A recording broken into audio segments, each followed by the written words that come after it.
एक आंबोला सोबतच आहे. त्रास होतोय, बोलता येत नाही. त्यामुळं नगद नारायणच्या चरणी नतमस्तक झालो. मायबाप जनतेचा आशीर्वाद घेतला आणि पुन्हा निघा. किती दिवस सांगितले डॉक्टरने?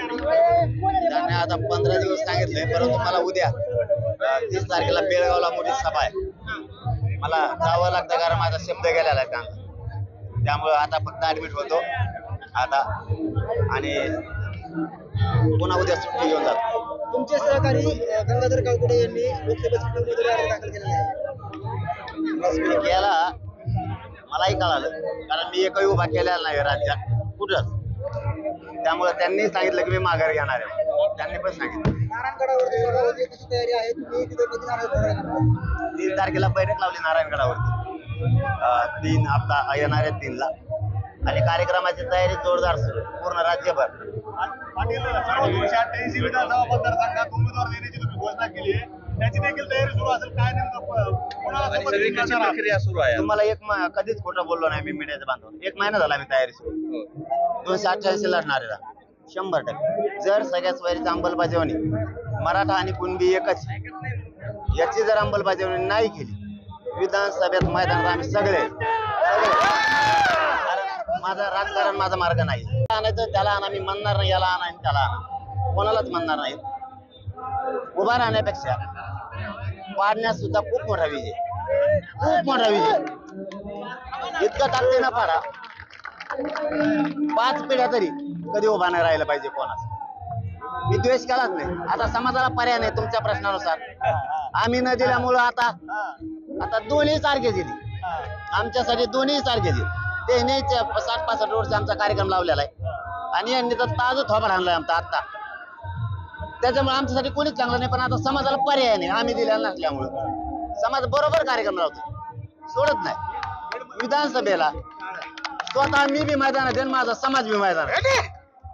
बीडमध्ये गंगाधर गावकडे यांनी अर्ज दाखल केलाय, पण त्यासोबतच ते आंदोलनाच्या प्रत्येक ठिकाणी सहभागी झाले आहेत. त्यांच्या उमेदवारीकडे कसं पाहता तुम्ही?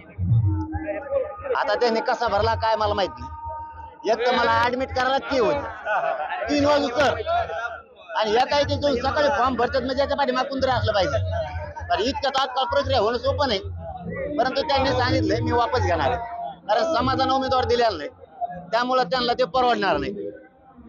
त्यामुळे त्यांनी सांगितलं मनात माघार घेतली तर माघार घेतली. पाटील तुम्ही जे आंदोलन उभा केलंय त्या आंदोलनाचा फायदा हा महाविकास आघाडीला होतोय अशी एक राजकीय चर्चा आहे. आता चर्चेला किंमत नाही दादा.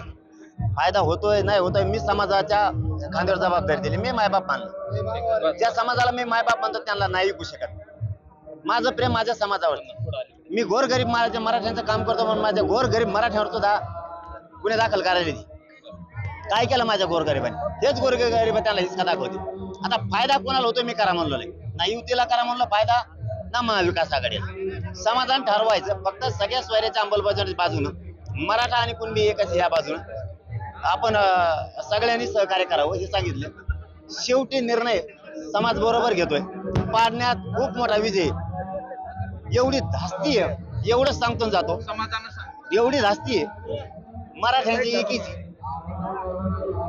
बाकीच्या राज्यात एका टप्प्यात निवडणूक आहे, महाराष्ट्रात 5 टप्प्यात. प्रत्येक टप्प्यात त्यांना मोदी साहेबाला आणायचे, पंतप्रधान साहेबाला. येतच मराठा जिंकल्याला ते कधीच घडलेलं नाही. मोदी साहेबानं आतापर्यंत त्यांचं चिन्ह सोडून प्रचारच केलेला नाही. एकही पहिल्यांदा त्यांना येड्यावाकड्या चिन्हाचा प्रचार करायची वेळ आली. मराठ्यांच्या एकीची भीती आहे. आता मराठ्याला माझं एवढंच आव्हान आहे, मराठ्यांची भीती वाटू द्या बस. तुम्ही त्यांना विनंती करायला मागणी कराल की त्यांच्याकडे मराठा समाजाच्या इथं जर सभा झाल्या तर त्याच्यात विषय तरी मराठा दादा आम्हाला एकदा विनंती करायला शिकवलंय, एकदा हात जोडायला शिकवलंय. 2दा जोडले शिर्डीले होते तेव्हा सांगितलं होतं त्यांना की साहेब तुम्ही मराठा आरक्षणात लक्ष घाला, राज्य सरकारला सांगा. कारण आम्ही काय भाजप विरोधी नाही आहेत किंवा महाविकास आघाडी विरोधी नाही आहेत. आम्हाला आरक्षणाचे मतलब आहे.